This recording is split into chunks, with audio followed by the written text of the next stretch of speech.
a distinguished lecturer, and his work in the last 3 decades on computer graphics, computer vision, and computational photography has been long recognized. In 2015, he was elected into National Academy of Engineering, and I'm only talking about the very recent years. In 2016, he shared the award for pattern analysis, machine intelligence, and at the ICCD conference. Last year, very, very recently, and he got Distinguished Research Award and for his contribution, pioneer work, and pattern analysis, machine intelligence. This slide is made by 2 Duke undergraduate students, David and Robert. They're sitting in the audience. So they made it before Duke basketball and last night. So this is only data mining and from 6 seminal works by Richard. And so Richard's work has extended the influence, and his book actually has extended even further and much beyond the research community. From this slide, you see time citation. This is about 5,000 per year. And you're going to see global place, there's 175 research institutes. And I would also like to talk about his book on computer vision, algorithm, and applications. I read from a Chinese blog. They called him the Big Shot. They said that the Big Shot book sell on Amazon very well. That proves knowledge has value. But the Big Shot also showed the world there is bigger value than just money. He put his book in English version free online for everybody to download. And so without further ado, let's welcome Dr. Szeliski to talk to you.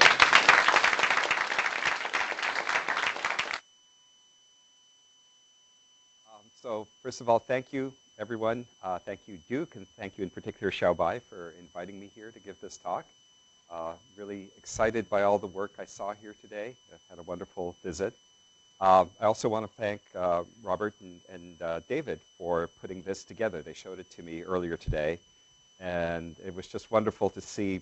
The work you're going to hear about today is work I've done with lots and lots of collaborators like Xingbing Kang and Steve Seitz, Noah Snavely, and others.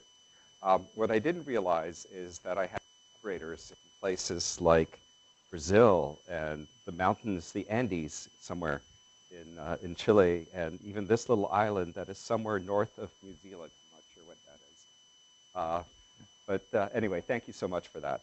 So this talk is going to be a retrospective on a lot of the work that has happened in visual reconstruction, which is what we do in computer vision when we take photographs and try to build 3D models. And one of the main application areas I'll be talking about is image-based rendering, which is where we take these models and photographs and then create something that is interactive or immersive. And it turns out that, when I started a lot of this work back in 1995 when I went to Microsoft Research, image-based rendering was just starting up. We had the first few papers in '96 from our group at Microsoft and also at Stanford on the LumiGraph and light field. And I'll talk about some of this fundamental work because it informs a lot of what people do now in visual effects and other areas. But since that time, a number of other disciplines have sort of come along and based their work on some of this early work. So back maybe about 5 years after that, in the early 2000s, we came up with this phrase called computational photography to describe what happens when you take photographs and then process them on a computer to create photographs that you couldn't do back in the old days when we just used regular chemical films. So examples of that include things like the iPhone, right? The iPhone is now well above the 7 and 8. Now it's up to the X. But the 7 was the first one to introduce the idea of 2 lenses, right? And 2 lenses let you see in stereo. It's not really what a lot of us in the field would call a light field, which is actually where you have a whole array of cameras, but it's enough that you can actually create a depth of field effect. And I'll talk about some of the algorithms that underlie the stereo matching and so on. And a little bit later, Google came out with the Pixel. They actually have a newer model coming out now that's called the dual. The technology down at the sensor level is called a split pixel or a dual pixel display. or not display, but sensor. But again, they were doing computational photography in the phone. So in the early to mid 2000s, when we first created this field, and people like, I think it was David Brady here, was creating these large camera arrays and then post-processing them, our dream was always to have it something that you could bring with you in your pocket.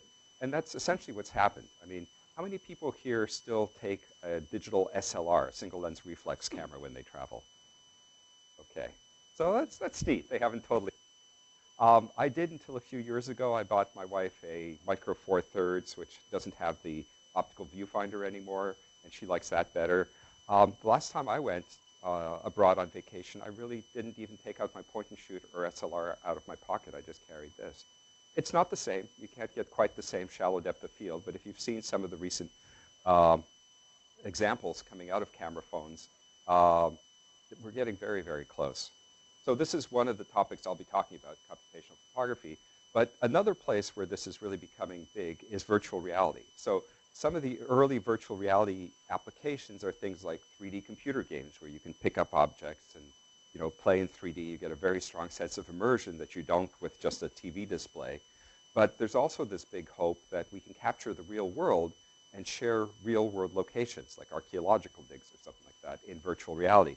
So a lot of this visual reconstruction, again, is going from the photographs to these kinds of reconstructions that you can then experience in virtual reality. So here's some examples of what VR looks like. This is just from a Google image search. If you go back, if you scroll down the page long enough, you'll see that people have been doing virtual reality back in the days when men still wore neckties. I have no idea what that image is. I couldn't get Google Images to resolve it to an actual website, but somebody built this device, or at least a mock-up, many decades ago. And you might ask, well, why is Facebook interested in this, right? This is a slide of Mark Zuckerberg giving a talk just a few months after I joined the company in 2015. And he was talking about how Facebook started off essentially as a text messaging system. And very quickly they discovered that what people really wanted to do was to put up and share photos. Initially on Facebook, when it was just a college service, the only thing you could change was your face, your profile. You could replace it with whatever image you want. But very quickly they discovered what people want to do is actually exchange photographs, and that's what Instagram is all about, and some of the other newer services. And then over the last few years, it's moved to videos, right? So yes, we still take and share a lot of photographs, but we're also getting more and more comfortable with taking and sharing videos, although I think for a lot of us, we're a little bit more embarrassed. They never look quite as good or photographic. But that's something that we in the research community can work on, right? We can make the production more automatic, selecting the best time shots and so on. And there's this vision that isn't just shared by Mark, but also by people at Apple and Google, obviously. We all believe that at some point people are going to want to experience the world in a more immersive fashion, which is what you get with virtual reality, right? So there's this natural progression where the media gets richer and richer and more data heavy. And for those of us who work in computer vision, computer graphics, this is wonderful news. There's actually people who want to use the stuff that we're doing.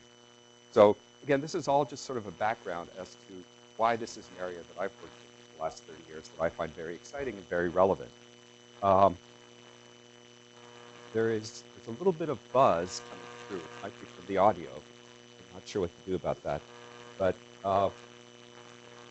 so this is basically, there we go, that disappeared.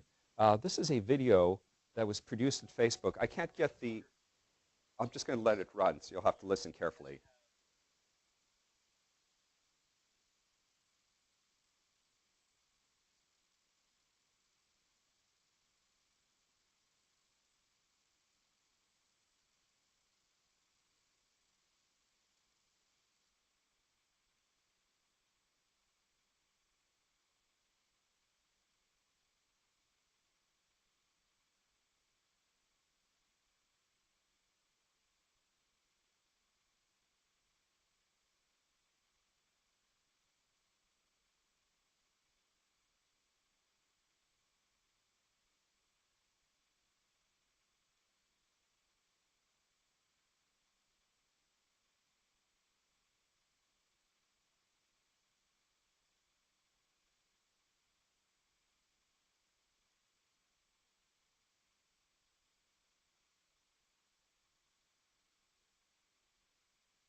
Okay, so that was, okay, we're going to pause that.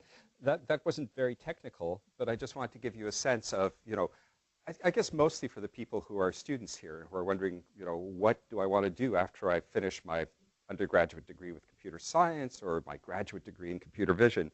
There's a whole realm of applications that have to do with photography and making it easier for people to share things.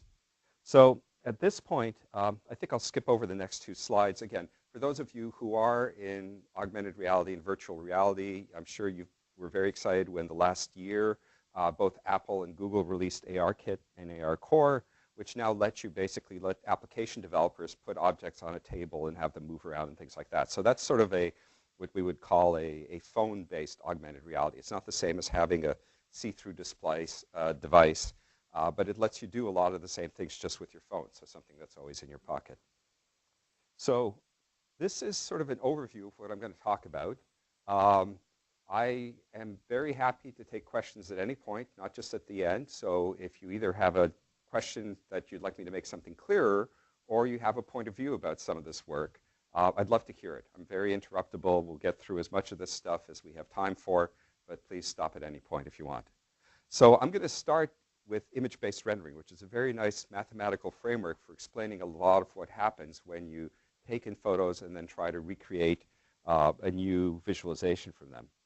So the classic model of computer graphics is that we have this model, and the model has some geometry, and then there's some lighting in the room, and the model itself has surfaces that reflect the light in different ways with different colors.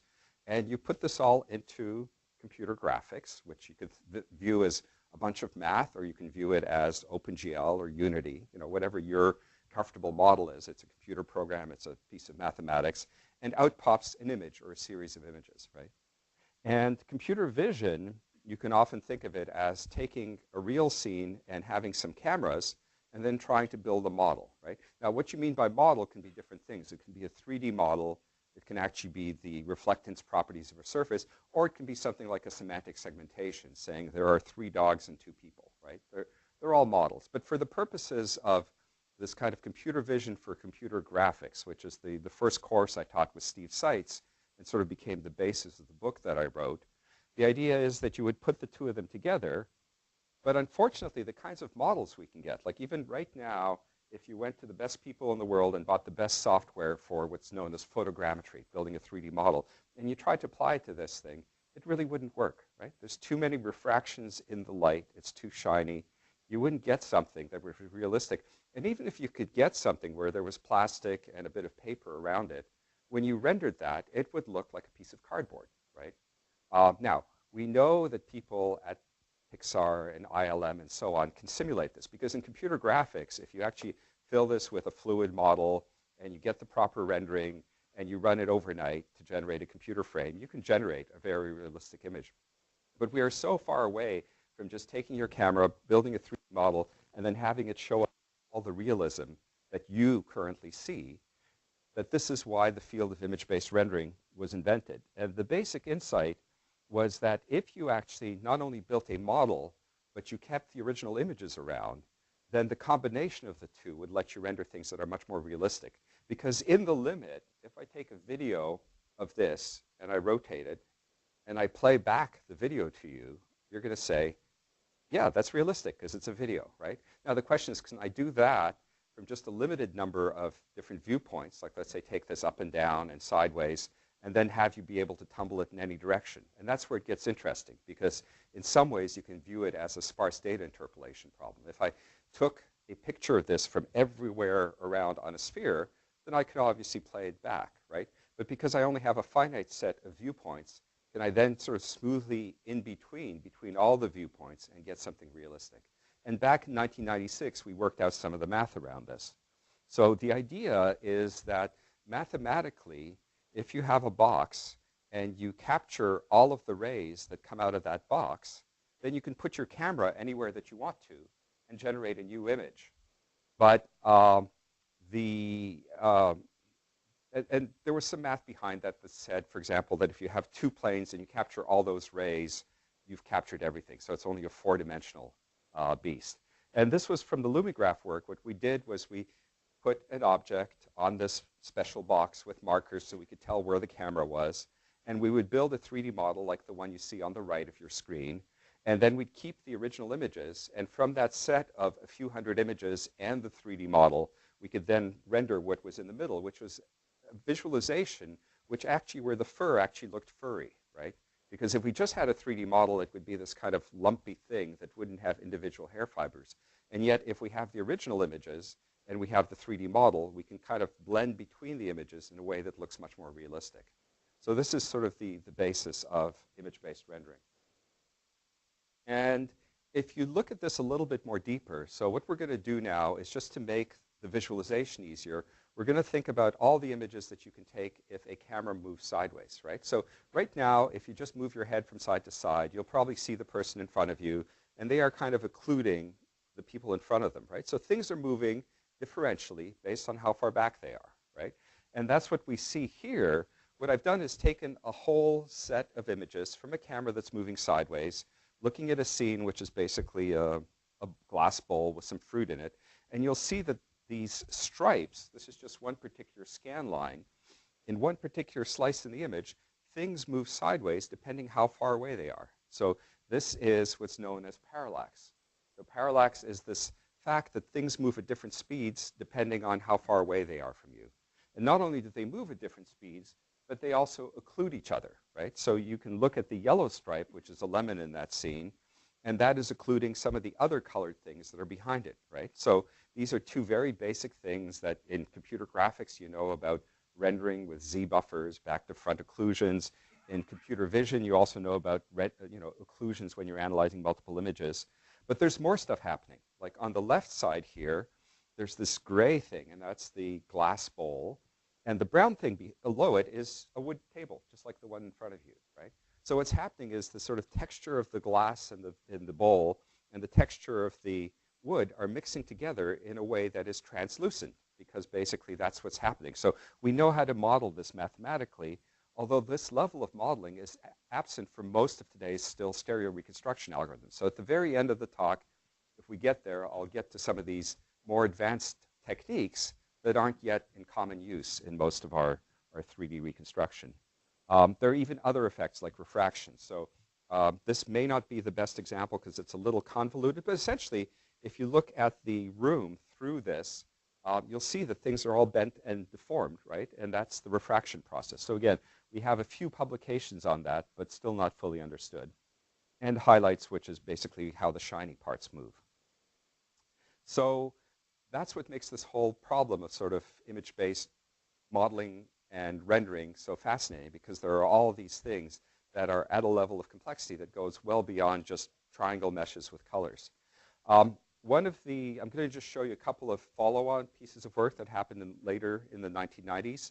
One was called the unstructured lumograph. So the original lumograph assumes that all of your images are taken on a regular grid or rebinned to that. If you just have arbitrary images, it turns out you don't have to first turn it into a four-dimensional field. You can actually resample it.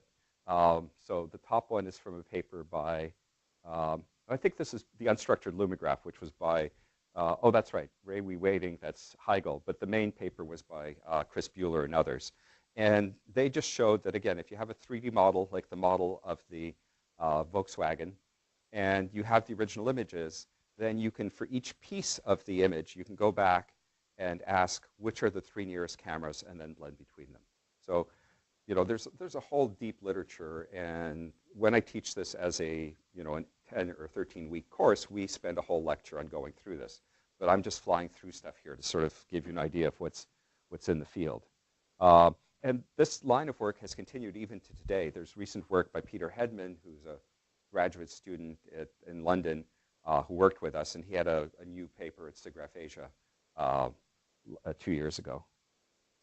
And then there's something else that I'd like to mention. This is more for those people who think they've read all the light field papers and say, yeah, I know how it works. There's this chain of work from the lumograph and light field and blah, blah, blah. A lot of people aren't aware of this particular work, which is that if you have this four-dimensional field, you don't have to kind of represent it as an array of cameras each of which takes a little image, which is a natural way to build a device. If you want to build a device that's a camera array, you can understand what goes on. But you can actually take the same four-dimensional space of rays and parameterize it as the set of rays that come out of each surface point. So at each surface point, the set of rays that come out will more or less have the same color. And as a matter of fact, if it's not shiny, they'll all be the same value because that's called a Lambertian reflectance. But if there's a highlight, then in a particular direction, which has to do with the way the light came in and is bouncing out, then there'll be this brighter white spot. So you can actually compress a light field much better if you do it this way. But at the moment, nobody is doing any compression on it. So again, I'm just sort of mentioning this for the specialists in the field because I think it's a very underappreciated piece of work. And while I know that most of you who are graduate students are probably going to apply deep neural networks to whatever problem everyone else is applying it to, I'm kind of throwing this out as, you know, something I think has a lot more legs. And in fact, there's no reason why you can't apply a deep neural network to this surface light field. So there might be a thesis topic for you there. I mentioned a little bit about refractions and refractions. So this is a piece of work we did called environment matting. And the idea was that if you have something like a glass with water in it. So on the right, we see basically an empty wine glass being filled with water, and there are bubbles and things like that, that you can actually capture one video with a known background. And the background has to be specially structured. It's a little bit like these dot patterns people use for Connect and so on. But if you have the right kind of background, you can actually, for each pixel, figure out which pixel on the background it came from. And therefore, when you put in an artificial background, this is not a real image of a glass taken in front of a SIGGRAPH poster. It's a glass, a video, taken in front of a special pattern so that you can replace the background with anything you want. And inside the glass, the water will do the right thing. So again, just to show you that there are ways to solve these problems if you think about it. This doesn't let you move around the glass from different points of view, but it is solving this one particular problem, which is from a particular point of view, can you figure out how things are being refracted? Okay, so let me tell you how this kind of very abstract stuff, right? So far I've been showing you pictures of, lions and glasses and things like that, can actually be used to create a cool virtual effect. So how many of you know which movie this is from? This will date me. About half the audience know. Probably everyone knows, right? Who doesn't know, hasn't seen this movie? Okay, you won't say. This is The Matrix. And do people know what this effect was called when it first came out? No? Come on, Jan, you can say. Bullet time, right. So bullet time was because the bullets actually were too fast to film, but they made it seem like in the film these two people are flying, and it's because it's in the Matrix, everything is happening inside some virtual space. So they're flying and they're shooting at each other. And what they would do, which people have never seen in film before, is you'd be looking at this video of two guys jumping up in the air, and then it looks like they freeze and the camera is moving around them. How did they do that? What happened? Well, what they really did was they set up several hundred cameras in this green room all around, and they basically filmed the video from these cameras. And then when they want to do the freeze frame effect, they would basically jump from one camera to the next. And you could do a little bit of digital image interpolation to make it even smoother. And then they would resume the video from the far end, right? So this is called the bullet time effect. We wanted to see if at Microsoft we could do this on a lower budget. And we only had 8 cameras. But the question is, with these 8 cameras, can you basically make believe that you've got a camera on an arm that can move anywhere you want along its arm, right? And the answer is what you see actually, I think I'll show you the video first and explain how it's done. Normally, I show the video, like the explanation. So these are break dancers, which again was popular back when we did this, not used as much. But it looks like a regular breakdancing video, but look at what's happening. We're basically freezing the time, and we're changing the viewpoint continuously. And what's going on under the covers is that we are building a 3D model for each frame. In fact, we're building a 3D model for each of the cameras. And then whenever we want to change the point of view, we use the 3D model and image-based rendering to give you all the in-between views. Now here, the effect is some kind of a weird Z-buffering effect, right? What's going on? Well, we have a depth for every image, And therefore, we can do things like composite multiple frames together with depth occlusion. So I'll stop the video there, and I'll go back and explain a little bit about what's going on.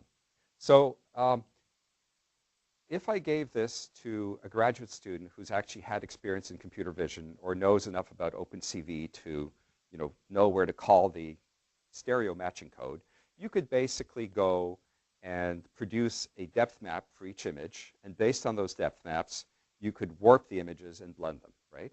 This is, it takes a little bit of, if you have never seen stereo matching, how many of you have taken a computer vision class from Carlo?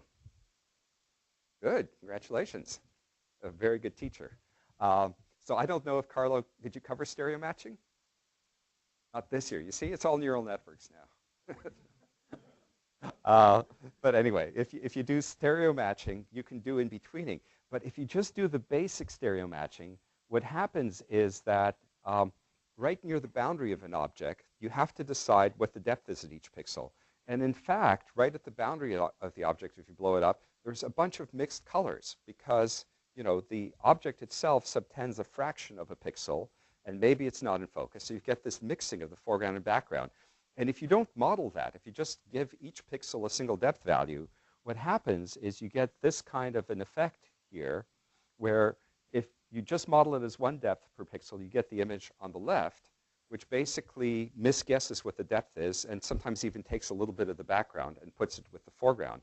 So what we do instead is we extend the foreground object a little wider, and at the time we did this work, I think it came out in 2004, we and others had already figured out how to do what was called matting, which was basically to figure out what the partial transparency is on the foreground object, and it really helps if you have multiple views. So we take these multiple views, figure out what the partial transparency should be on the object, which is what you see in the upper row. The upper row sort of shows the depth map and shows sort of an extra little thin strip we have, and we put them together, and then we get the kind of effects where you don't have any matting errors. So again, mostly what I want to show you is that this kind of image-based rendering has real-world applications, in this particular case, to view interpolation, which lets you do these kinds of visual effects. Okay, any questions so far? All right. So yeah, this is the final decomposition. This would be a traditional decomposition into color and depth, but we add these extra little thin strips to do the matting problem, and you have to also transmit the alpha. It turns out that in practice, the amount of extra bits you need to transmit the three things on the right is relatively small because it's mostly empty, so it compresses well. Okay. So next topic I want to talk about is 360 video. This is my longtime collaborator, Singbing Kang, and we did this work in 2004. Matt Utendale, who is the gentleman in the brown sweatshirt in the video I showed you, was another collaborator on this. And what we wanted to do was to walk around with a 360 camera and film a garden, right? Film a home. And the idea was, well, if you could do this, then on your computer, you could then kind of look around and really feel like you're there. You could do good real estate. You could experience a garden to know if you want to take the time to do it. And such cameras didn't really exist. We had Point Grey Research in Vancouver, which was a small outfit, build us this 6-camera head. The only device on the market before this was something being sold for $100,000 that was built for DARPA. And this thing was only, I don't remember, a few hundred, maybe $1,000. And we tried putting it on a robot, but it was like really hard to drive the robot around. So we put it on a tripod on casters and had one person duck down and push it around the house. And then eventually we had convinced Singbing to wear this on a motorcycle helmet. And for years I would give this talk and people would say, oh, I'm glad Singbing's such a good sport, how nerdy looking, and so on. The fact is, it's a sign of coolness now, right? I mean, if you're in action sports, you put these things on your head. I mean, I see people bicycling to work with these things, right? I mean, maybe it's for safety. Maybe they want to videotape their bike rides because they like looking at them later. Maybe it's for safety, so if someone runs into them, they know who it is. But this is what they look like today. In fact, okay, so some of the technology behind this we had to do because there were multiple cameras. We had to put the various pieces, video pieces together, and they don't all quite line up. So what you get is ghosting. Where's Alexander here? One of his first research projects when he got here was to take these large camera tilings that Brady was doing and make sure that there was no ghosting. And that involves sort of warping the images and registering them. Again, this is bread and butter computational photography, right? So if you ever decide you want to do something like that, there's all these fun image alignment problems lurking under here. And this was important to enable the next generation of 360 video stitching, which it turns out was not in consumer photography. The little devices hadn't yet been invented. But what happened was people like Google and Microsoft started driving around the world with these cameras, and that's what brought you Street View, right? So for those of you who occasionally jump from Google Maps into the little Street View thing because you want to see what the restaurant looks like, or is this a good place to stay at Airbnb, it's done with cameras like this, and they're using the same technology to basically stitch everything together, fix up the colors, things like that. So this is, again, another example of image-based rendering. And this is sort of what the cameras look like. In the middle is called a Ricoh Theta, and I travel with mine. I don't use it that often, but certainly when I'm a tourist, I use it because it's really nice. It's no bigger than a cell phone, you know, a little narrower, a little fatter. But I can take this and just take a single picture, and I have the whole room in one photograph, right? And there are other variants of this coming out. There are cameras that haven't yet hit the market that Google is promoting called VR180, which is going to be two lenses, fisheye lenses, next to each other. So when you take a picture like that, you don't get a full 360, but you can put on a VR headset, look around from side to side, and see with two eyes, right? So again, this is an example of something that is coming down the road. And a lot of the basic technology for stitching and things like that were invented in our computational photography community. So there again is sort of a whole range of things. And as you go up to the higher and higher ends, you sort of get the modern variant of that 6-camera thing we developed. And Google developed one called the Jump. And the reason for doing this is to get enough pixels so that when you go in VR and watch a 360 video, there are enough pixels that it's not just one blurry image extended. My device is wonderful because it's so portable, but when you actually look at it in VR, the pixels are blurry because there's just not enough of them, right? So they did a multi-camera rig based out of GoPro cameras. At Facebook, we developed this thing called Facebook Surround 360, which is all built out of sort of lab cameras. And we open source the 3D printing or the CAD design so people can build this at home. I don't know that anyone will do it at home, but cinematographers might. You know, if you're an outfit and you've been filming action videos or music videos, right? So a music video, I don't know what the budget is, but you know, probably tens of thousands to millions of dollars. You can certainly go off and build this for $5,000 worth of parts and then create a 360 music video, right? Another player in this space, so this is our latest design. Actually, I'll pause and say something about this. This is probably aimed at the 3 or 4 people in the room who've been following this, right? But these 360 videos that Google and Facebook produce, they are binocular. When you put them on a VR headset, the left eye and the right eye see something different. And it's important that these rings are not all together, that they're actually on a ring, because that's the way you can generate left eye and right eye images. But the problem is that because the left and the right are baked in, there are 2 problems. When you look straight down, you're not seeing the right thing, because essentially you can't, at the middle, you can generate the correct left and right images. But when you look down, the image would be different. It is different if you turn your head by 90 degrees, and yet it shouldn't be different. So there's this problem. The other problem is you can't move your head from side to side because it's not a real 3D model. It's just something baked for the left and the right eye. When you move sideways, nothing happens. When you turn around, something different happens. So we at Facebook have gone to what's called 6DoF, 6 degrees of freedom, which gives you real 3D. So now when you look at one of our new videos and you move your head sideways, you really feel like not just when you don't move, your eyes see depth.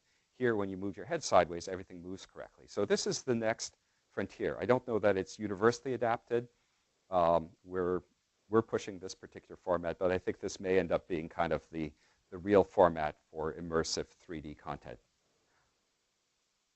Okay. Lytro, how many of you have heard of the company called Lytro? How many of you know someone who bought the Illum when it first came out as a little box camera? Okay, not that many. They tried to take image-based computational photography and build a market around it. And the idea was very clever, that you take the photo once, and then because there's an array of cameras inside, you can refocus it. Made for a very cool demo. Unfortunately, the camera was about the size of an SLR, so it wouldn't fit in your pocket.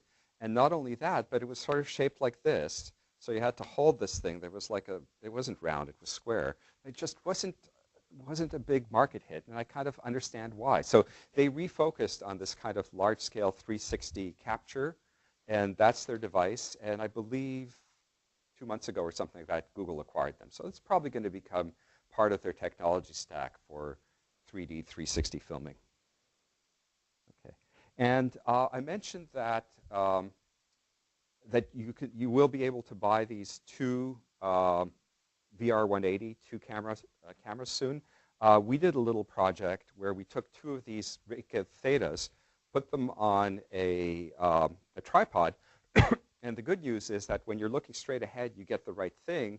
If you turn around 180 degrees and look backwards, as long as the software remembers to flip the left and the right camera, you'll see the right thing.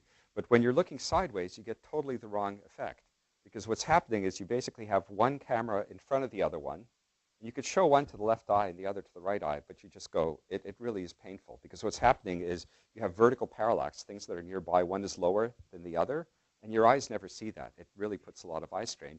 And you don't have any horizontal parallax, so the depth effect goes away.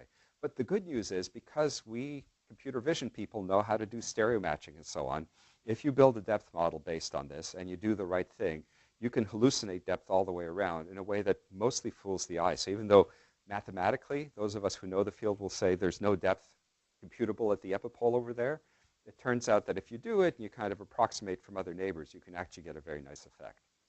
So this was a SIGGRAPH paper.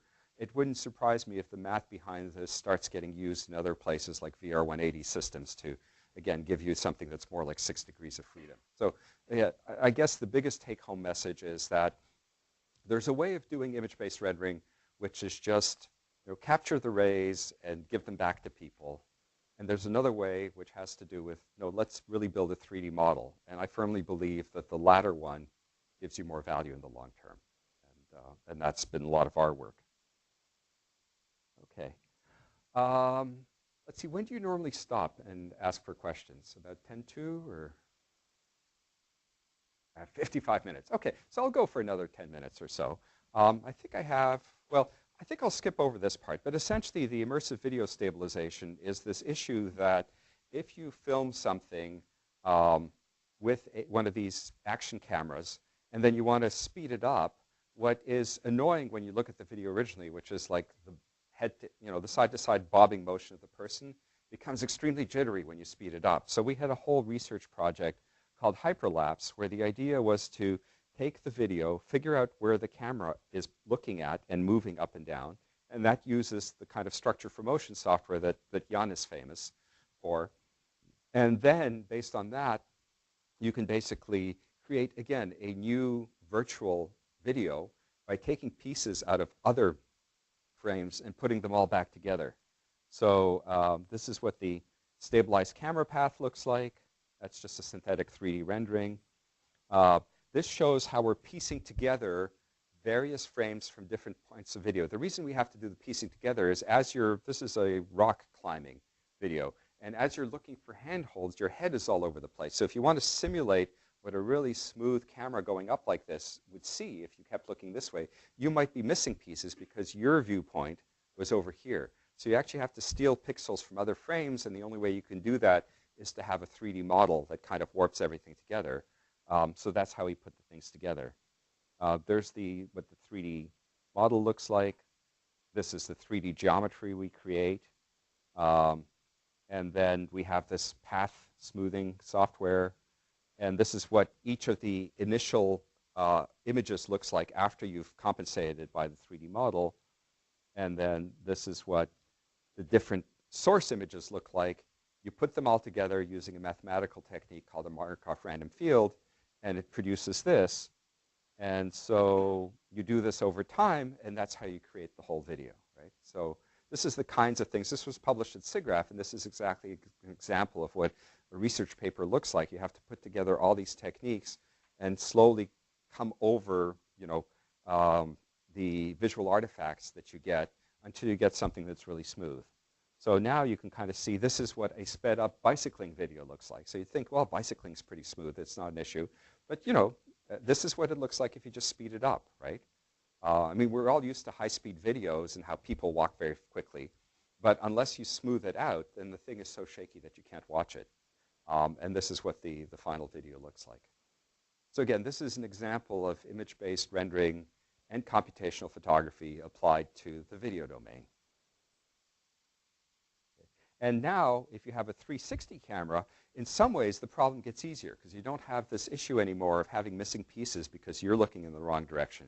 So you can just take the whole 360 video and you can do the same kind of analysis. And now, rather than having a narrow field of view, what you have is a wide field of view. This is a 360 image unwrapped onto a latitude-longitude projection. And now after you smooth it out, so, of course, the person's moving around a lot, but after you stabilize it, everything is very smooth, and now you can watch the whole thing. And it's in 360, so if you watch it in a VR headset, you can change where you're looking at. Or, of course, you can watch these things on your phone, and on the phone, you can either use your finger to change the viewpoint, or you can just look around, because with 360 viewing on the phone now, you can just spin the camera around, and it knows which direction you're looking at. Okay. I think the last sort of retrospective piece I'm going to talk about is large-scale reconstruction. And this is really where Jan has done a lot of fantastic work.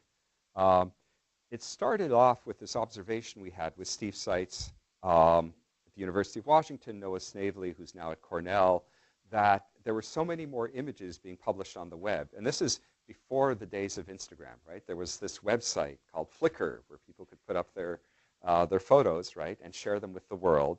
And we thought that, well, rather than just taking my tourist photos from when I was in Prague, I could take all the Flickr photos and kind of embed my own photos in this collection.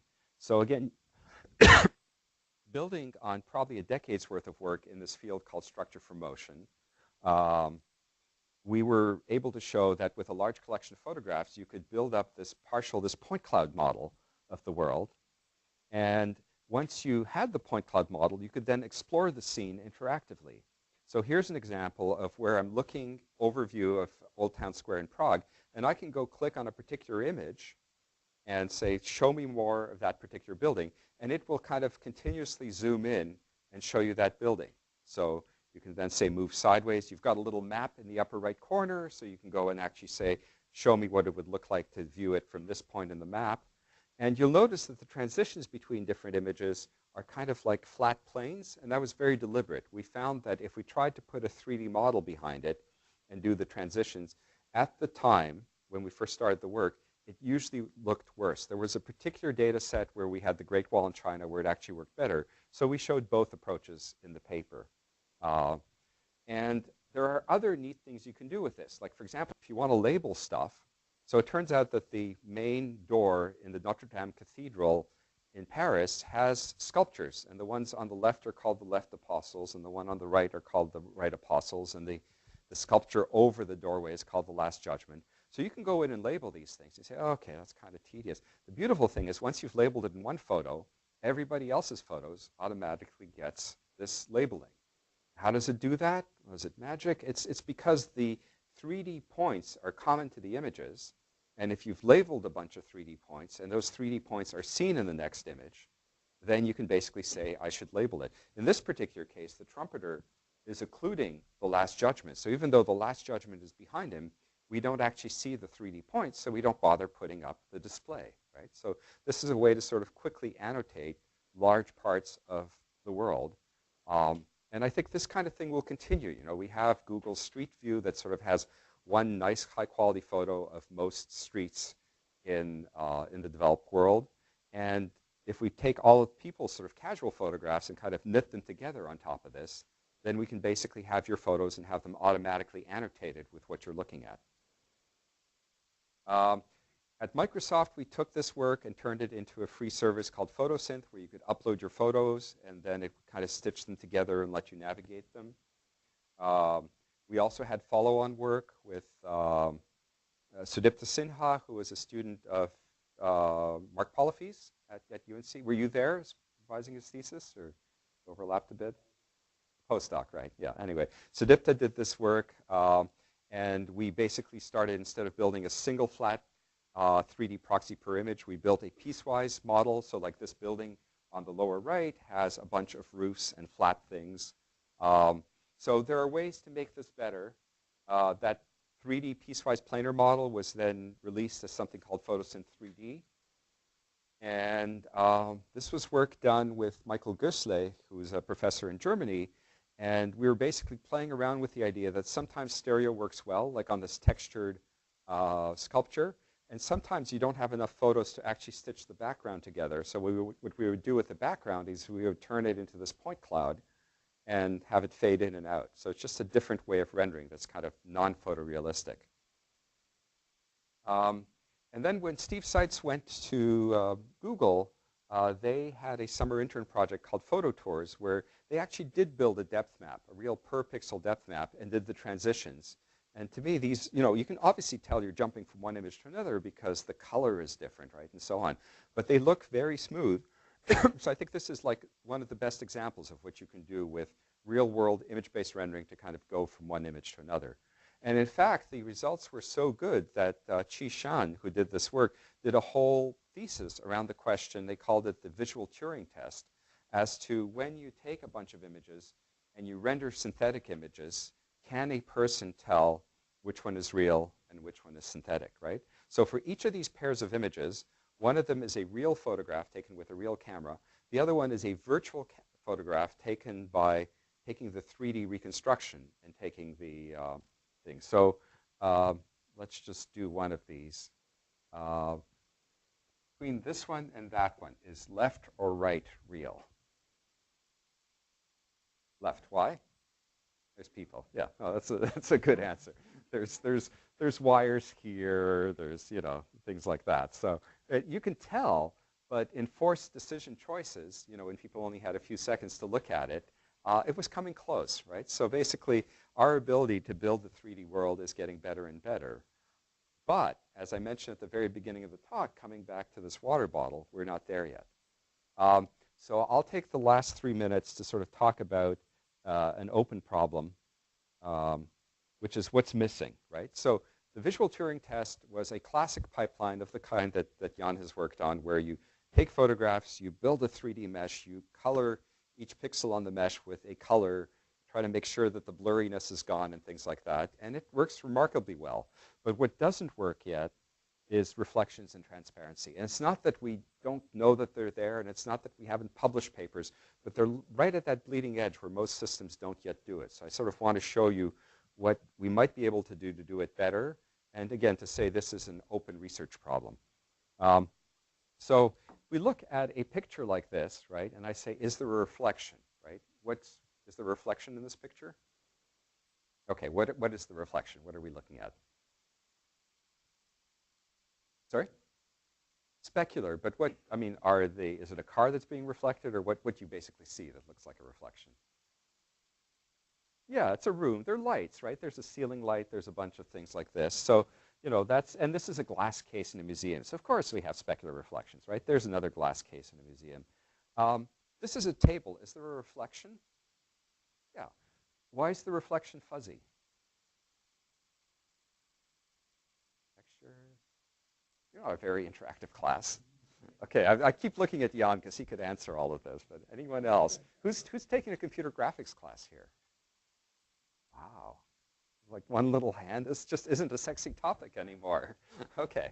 Anyway, what we have here is, obviously the table is reflective, but there's something weird going on, which is that the reflection is darker at the bottom, right? And there's actually a fascinating reason for it. It's called the Fresnel reflection. It has to do with the angle of the reflected light.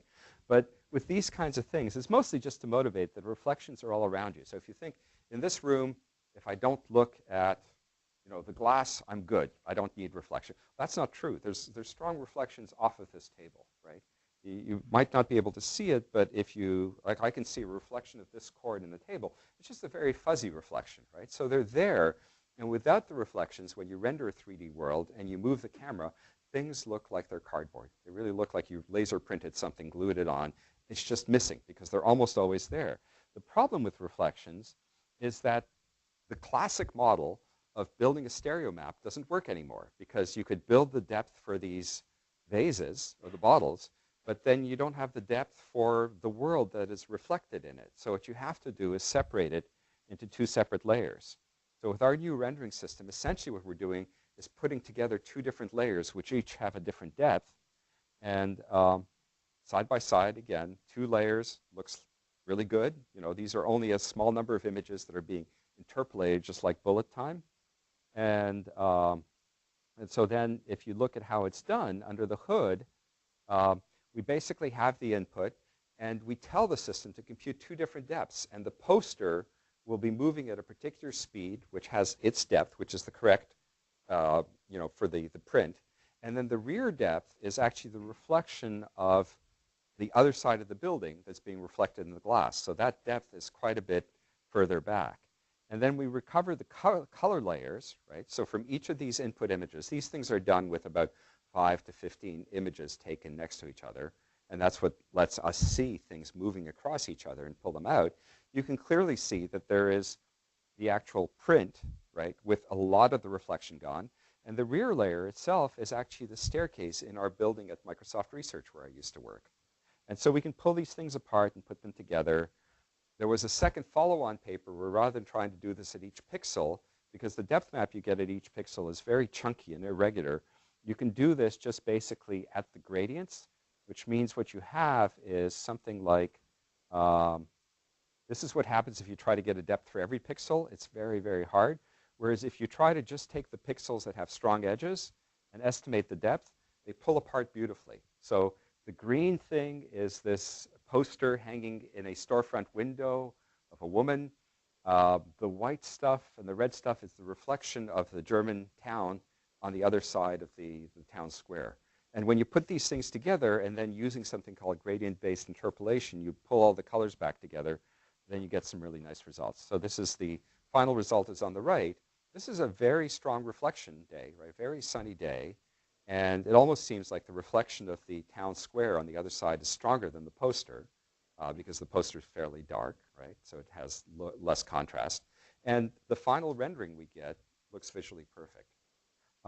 So this was really the last topic I wanted to talk about, is that basically if you're looking for open problems in this whole area of 3D modeling, I think handling reflections and transparency correctly is one of the open problems. Okay. So let me just wrap up. This is my last slide. Basically, I've talked about 3D reconstruction for image-based rendering. And there are many real-world applications in things like, you know, better video processing and virtual reality models. There are still a lot of challenges. I've talked about reflections, but also just building correct 3D models where you don't have any textures, very hard based on stereo matching.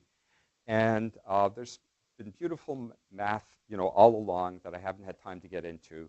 But one of the exciting areas is essentially basically starting to merge this sort of 3D reconstruction with a lot of the progress on recognition. So when we recognize that the photo contains something like a person, then we can say, oh, this is likely cloth, and therefore we should reconstruct it in a particular way, or it's a face, so we should apply a face model, and so on. So thank you for your attention. I'll be happy to answer questions.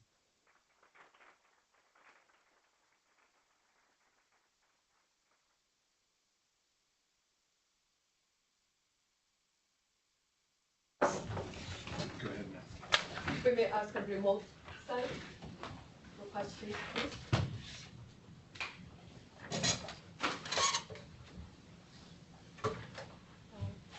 No? Open to this floor. Okay, a couple. Let's see. I'll start from the very back row because I think you were the first. Very smart. Yeah, like, so does this require like a very, so is a very heavy, is statistics very heavy used in STEM work? Your question is, does it require very heavy Amount of statistics. statistics? the mathematics that we use is all over the map. There is geometry, projective geometry. There is basic signal matching. There are ways to formulate this problem as a Bayesian inference. There are also ways of formulating this as energy minimization. So I would say a lot of the best work requires a lot of math. It's not necessarily statistics, but statistics is one of the tools that people have used. Another question, go ahead here.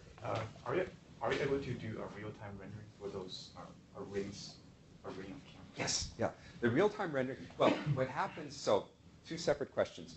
The ring of cameras that now Google and we do produces two video streams that are left and right eye. And being able to select the part of the video stream that you're looking at is very easy. I mean, we can do that now. You can view a 360 video on your phone, and there are servers that will basically serve up the correct pyramid to you. So that part is kind of solved. The sixth degree of freedom, where you can basically move your head around and you have to re-render with a 3D model, right now in the lab we can do it on a laptop. We don't have the ability to do it in your phone. There's just a little bit too much data. So we're getting closer, and I think in about 2 years we'll be able to do real-time 6th degree of freedom stuff. So you talked a lot about reconstructing things that actually exist in the real world. Can you talk a little bit about how you might create things that don't actually exist? Sure. You mean like just synthetic computer-generated imagery or things like that? Right. I mean, if you look at, for example, let's take Pixar as an example, right? Pixar creates 3D movies.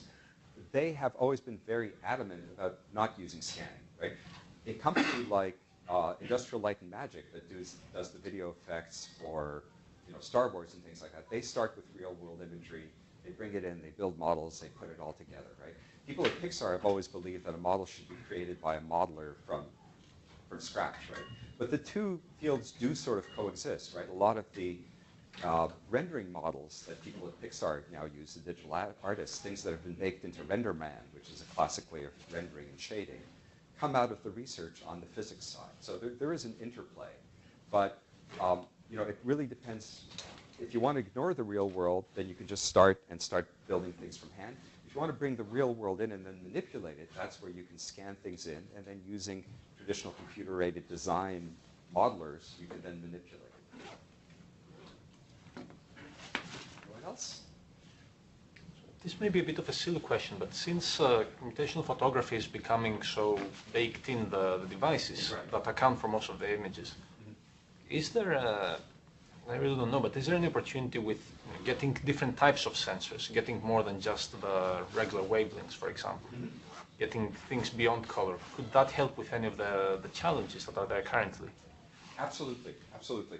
And so what happens is if you just want to create a new photograph, then you maybe have most of what you need. I mean, there's a separate question, which is active illumination. Right? One of the problems, places where it's hard to reconstruct, is things that don't have any texture. And if you can project a pattern like with the Kinect range scanner, then you can do that. The question of using additional, for example, bands like near infrared is fascinating because, for example, skin shows up very different in near infrared. And I do believe that as the cost of the sensors goes down, first of all, we're going to see multiple lenses in the camera, so I don't think we're stuck at 2. As the cost goes down, as the processing gets better, we'll probably see 4-lens cameras in 2 or 3 years, right? But devoting some of those channels to not just the classic red, green, blue Bayer pattern, to have one which is infrared, I think is going to happen. Because, for example, if you want to do semantic segmentation, like recognize stuff, skin pops out in near IR, right? So if you're trying to segment people and make sure they're in focus when the background's out of focus, that will help. So this is all guesswork because what gets put into the chip really belongs to Samsung and Apple, right? They make the decisions. But it wouldn't surprise me because I think there's utility there. Nice talk. And I have more like a question. So if we solve reflections, are we at the point where we actually ubiquitously use the VR for experience our environments? Or what else do you think we should work on in actually making that happen? It's a great question.